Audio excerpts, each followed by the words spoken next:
biasa. Oh iya, baru diungsikan ke Australia. Anak istri sudah dapat rumah di Australia, bagus-bagus.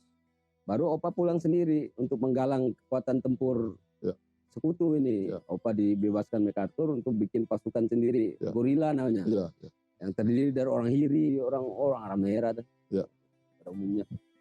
Nah, menjelang sudah Indonesia sudah mau akan deklarasi, tapi menjelang proklamasi lah ya. Sudah, ini yang saya cerita bukan proklamasi, tapi menjelang Tokyo, Hirohito menyerah tanpa syarat kepada Jenderal MacArthur karena sudah dibom sama Hiroshima Nagasaki. MacArthur panggil Opa saya dan bertanya kepada Opa, sekaligus memberikan opsi. MacArthur bilang, Sultan, kalau perang selesai, Sultan mau apa dengan negaranya? Sultanannya mau berdiri sendiri, Amerika siap backup, lindungi. Ingat, backup, lindungi, asal Morotai diberikan kepada MacArthur menjadi pangkalan permanen militer Amerika. Yang kedua, mau bergabung dengan Hindia Belanda.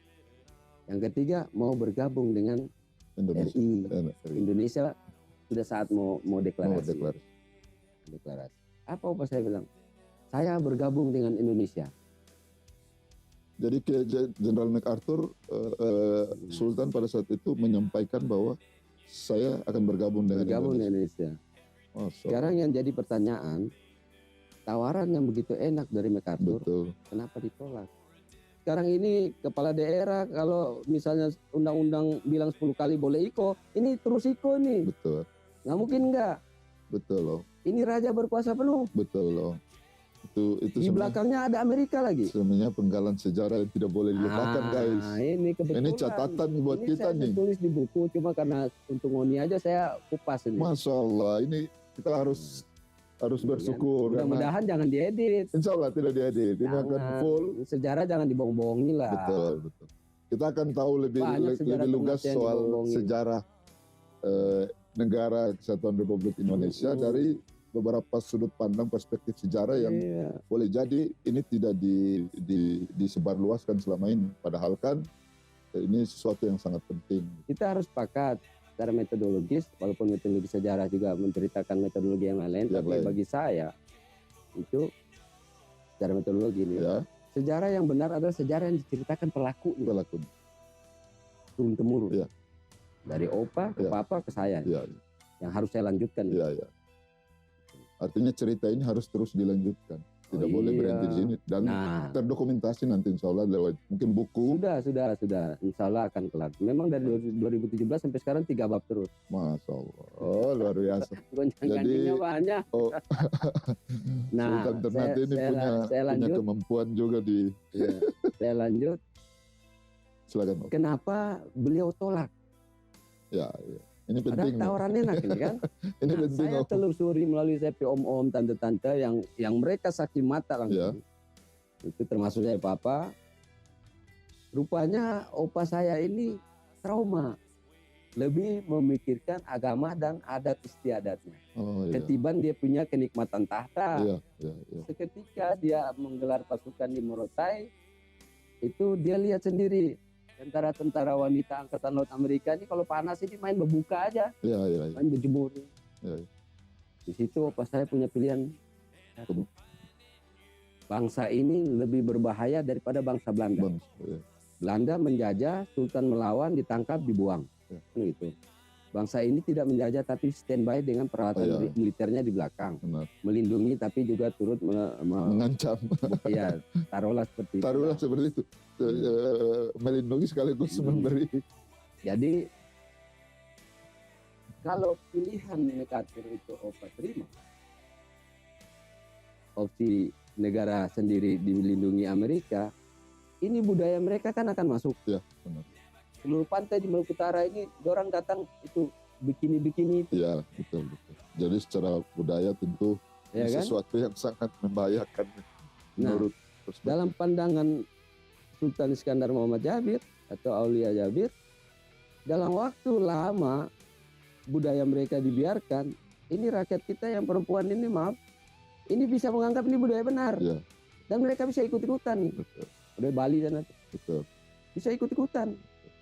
Kalau kerajaan ini dia bertahan sampai di hari kiamat, yaumil kiamat nanti Sultan Ternate bertanggung jawab terhadap hancuran moral rakyatnya. Benar. Di situ dia tolak. Maka saya bilang berterima kasihlah kepada pengorbanan tahta Sultan Iskandar Muhammad Jabir sehingga Republik Indonesia sampai di sini.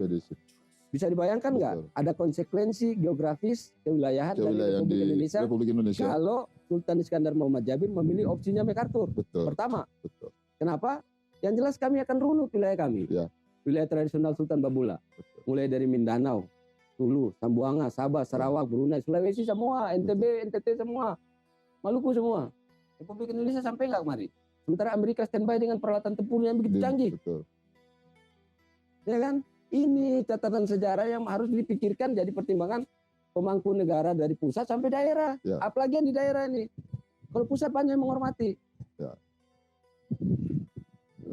Terbukti Pak Presiden Jokowi datang di sini KSAL datang, kali. KSAU datang, semua dikukuhkan. Betul. Berarti mereka menjadi bagian dari kesultanan kita kan.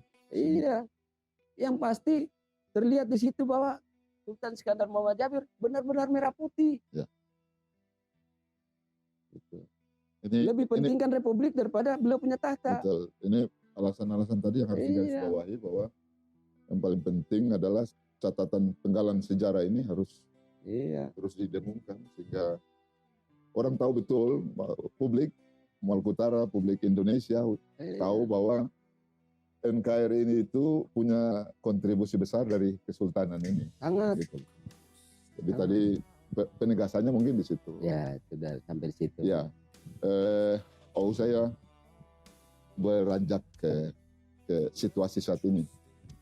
Yang menurut saya mau tidak mau itu harus menjadi sesuatu yang penting pula kita untuk merefleksikan kondisi saat ini. Sederhananya seperti ini. Saat ini melihat pemerintah atau pemerintah daerah mendorong atau mendukung atau memberi kontribusi terhadap eksistensi kesultanan itu seperti apa? Itu menurut saya juga hal yang perlu kita refleksikan. Gampang susah untuk dijawab. Mau dibilang enggak ada, mau dibilang ada enggak. Jadi dalam benak mereka oknum, ya, kita orang ini kesultanan ini mau dibikin kayak pengemis. Ya.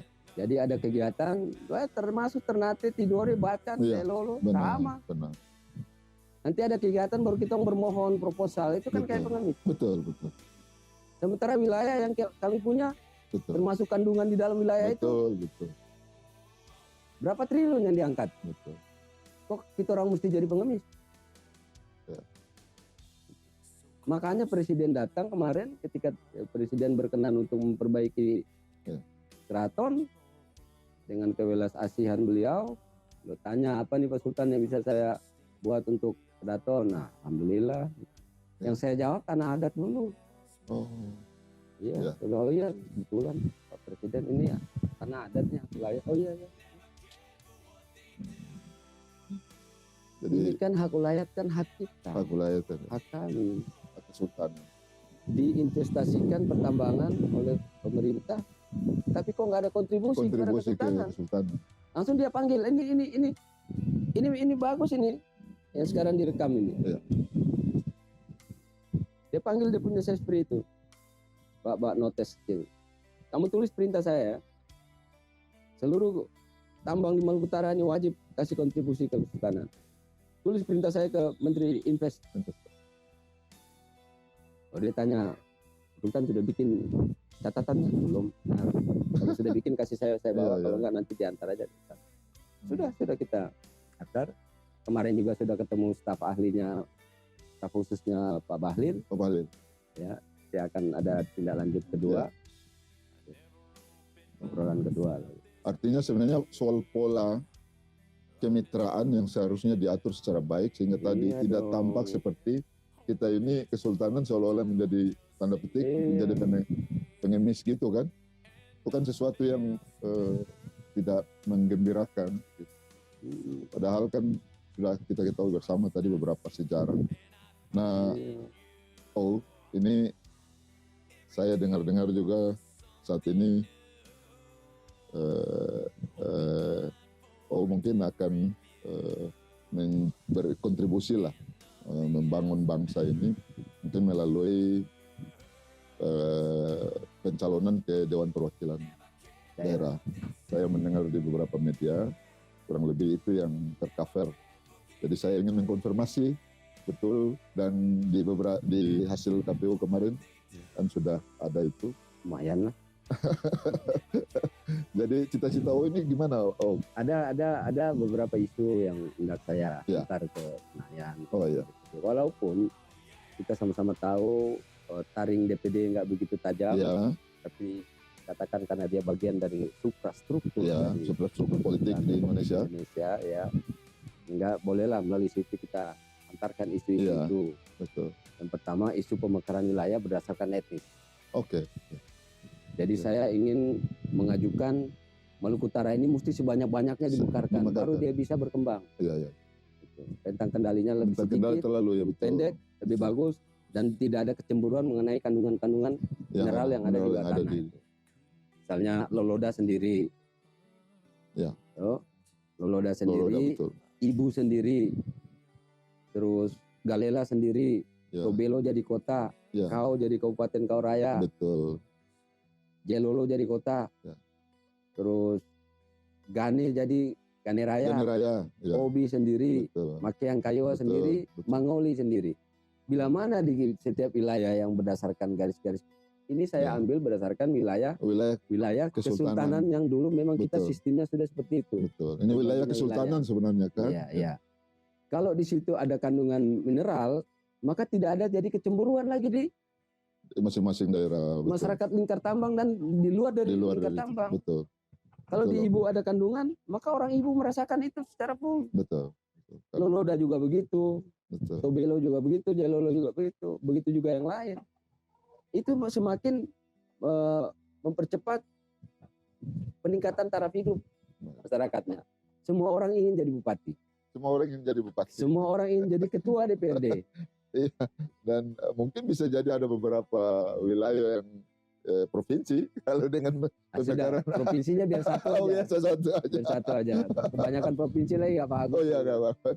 Tapi kabupaten menurut itu diperbanyak. Karena otonomi kita kan adanya tingkat 2. Untuk apa banyak provinsi? Betul. Nah, baru isu yang berikut adalah penguatan tatanan adat budaya melalui upaya-upaya legislasi. Penciptaan pembuatan RUU yang senantiasa menguatkan. Walaupun RUU sekarang sudah banyak, tapi belum pada porsi untuk penguatan terhadap hak-hak tradisional. Hak-hak wilayah ada. Dulu ayah pernah merancang sebuah rancangan undang-undang yang namanya pengembalian dan perlindungan hak-hak masyarakat hukum adat. Saya dengar kabar terakhir itu nomenklatur dirubah. Jadi pengembaliannya dicoret. Dan perlindungan hak-hak masyarakat hukum adat itu pun jadi perlindungan hak-hak masyarakat budaya keraton. Budaya keraton. Jadi sebatas seni-seni ini yang keliru. Yang namanya adat budaya itu enggak terbatas seni doang. Iya, betul. Termasuk apa yang ada di atas tanah, apa yang ada di dalam tanah. Benar. Itu yang pasti tugas kesultanan itu menjaga keutuhan Republik Indonesia. Menjadi garda terdepan pengawal. Jadi nggak boleh diisukan, nggak boleh dikhawatirkan bahwa nanti akan menjadi hal-hal yang bersifat subversi. Nggak ada itu. Nggak ada. Kalau nggak mau gabung dari dulu aja nggak mau gabung. Betul. Ikut aja MacArthur. MacArthur kan sejarahnya jelas kok. Iya. Dan di situ tawaran lebih jelas, opsi-opsinya lebih jelas. Iya. Nah itu isu-isu itu yang kemungkinan bisa kita perjuangkan lah bersama. Mudah-mudahan tiga anggota DPD dan 3 anggota DPR RI yang lain bersinergi. Termasuk upaya-upaya untuk turut serta memperjuangkan hak-hak Pemda-Pemda di pemerintah pusat. Ya. Itu kan salah satu tugas utama teman-teman yang menjadi wakil kita ya sebenarnya harus di situ. Sepanjang yang ada kan memang nampaknya Hanya ada berita kemarin di media sosmed itu anggota DPR RI dan DPD kurang bersinergi dengan Pemda, kurang berkontribusi terhadap Pemda. Itu kan nggak boleh sebenarnya. Sebenarnya harusnya kita kan satu kesatuan sejalan. DPD, DPR RI dengan kondisi yang ada harus seirama dengan pemerintah daerah. Jelas, kita kan pemerintahan. Betul. Pemerintahan berarti semuanya anggota DPD, semuanya DPRD.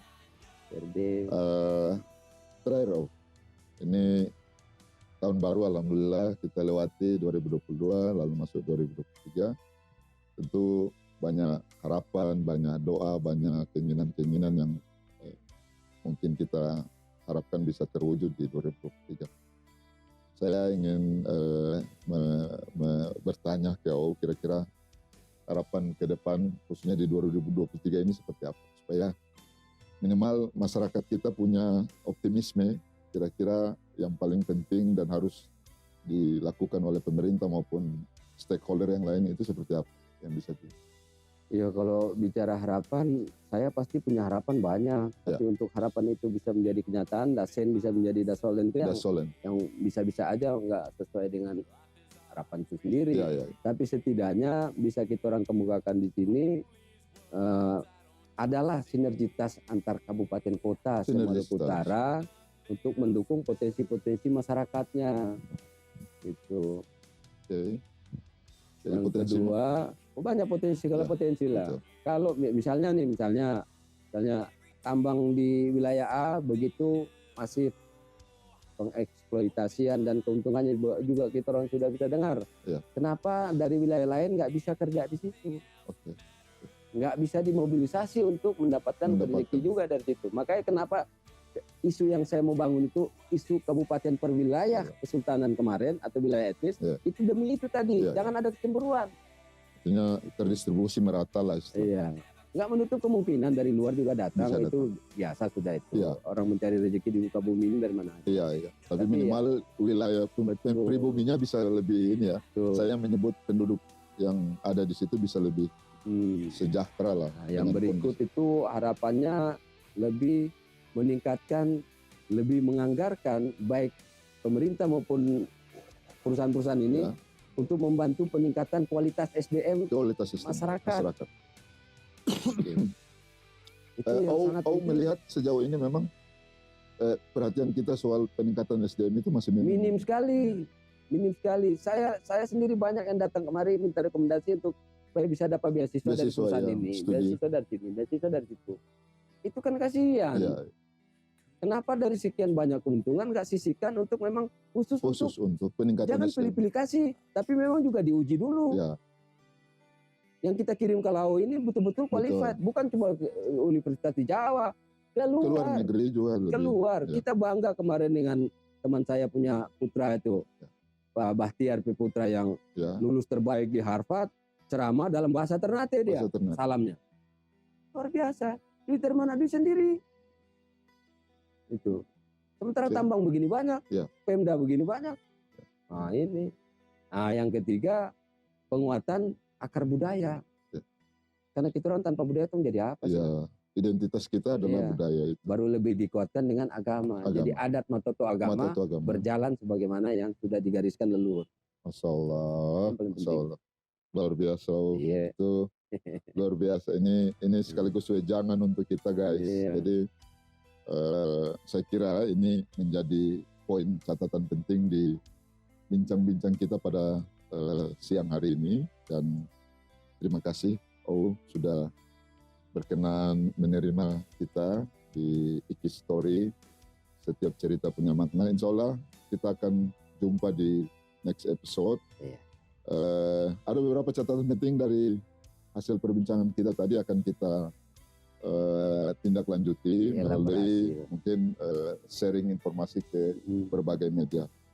Saya kira sekali lagi terima kasih sudah bersama-sama kita.